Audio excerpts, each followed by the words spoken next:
नमस्कार. मीरा भाईंदरमधील तमाम बंधू भगिनींनो, मीरा भाईंदरचा चेहरा गेल्या 10 वर्षात कसा बदलला हे आपण सर्वांनी बघितलंय. मीरा भाईंदरमध्ये मेट्रो आली, मीरा भाईंदरमध्ये वेगवेगळे प्रोजेक्ट्स आले, पिण्याच्या पाण्याची योजना आली, पिण्याचं पाणी लोकांपर्यंत पोहोचलं, दुसरी पिण्याची पाण्याची योजना येते. एक प्रकारे सर्वांगीण विकास हा मीरा भाईंदरचा अतिशय वेगाने होताना आपण बघतोय. या विकासाच्या वाटचालीमध्ये माझ्यासोबत सातत्याने कोणी एक व्यक्ती राहिला असेल आणि ज्यांनी सातत्याने या विकासाची मागणी आणि विकासाचा पाठपुरावा केला असेल तर त्या व्यक्तीचं नाव आहे नरेंद्र मेहता. नरेंद्र मेहता महापौर पदापासून तर आमदार पदापर्यंत सातत्याने जनतेत राहिले, जनतेचे प्रश्न सोडवले, मीरा भाईंदरचे प्रश्न सोडवले.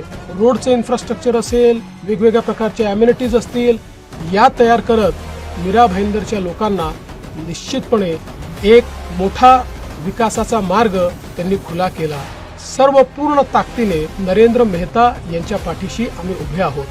नरेंद्र मेहतांच्या माध्यमातून सुरू झालेली विकासाची मालिका ही पूर्ण करून मीरा भाईंदरला एक अतिशय सुंदर शहर म्हणून या ठिकाणी आम्ही तयार करून दाखवू. धन्यवाद. जय हिंद, जय महाराष्ट्र.